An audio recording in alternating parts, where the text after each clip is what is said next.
Здравейте, приятели! Днес ще ви запозная с моите герои.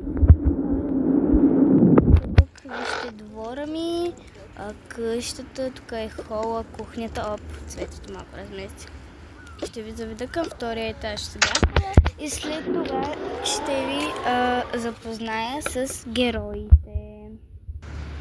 Ето го втория етаж.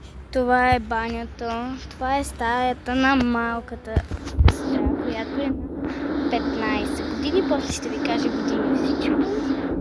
Това е заснене на памперси, но тук ще сложа дрехи и различни работи за бебетото. Има само дрехи.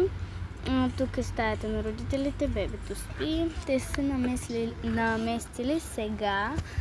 Са нанесли тук в къщата и да ви покажа на голямата сестра, моята стая. Да ви покажа моята стая. Така ще ви я покажа. Това е моята стая. Тук ще имам кученце. Ето мене. Да. И нека започнем. Сега да ви запозная с героите.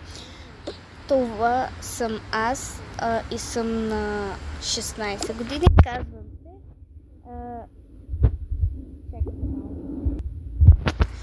И се казвам Симона. На 15 години съм.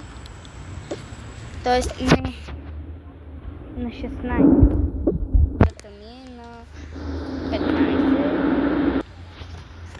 Това е средната сестра, която се казва Александра.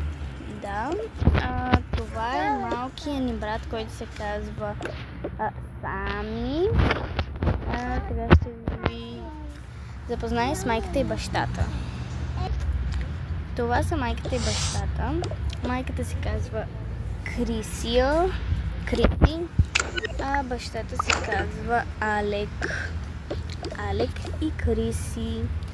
Така, нека да започнем самата игра, самото филмче и след това ще има втора част, трета част и така. Това е семейството.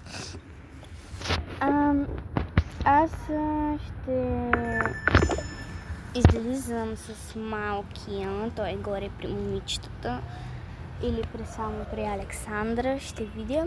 Ще излизам с малко.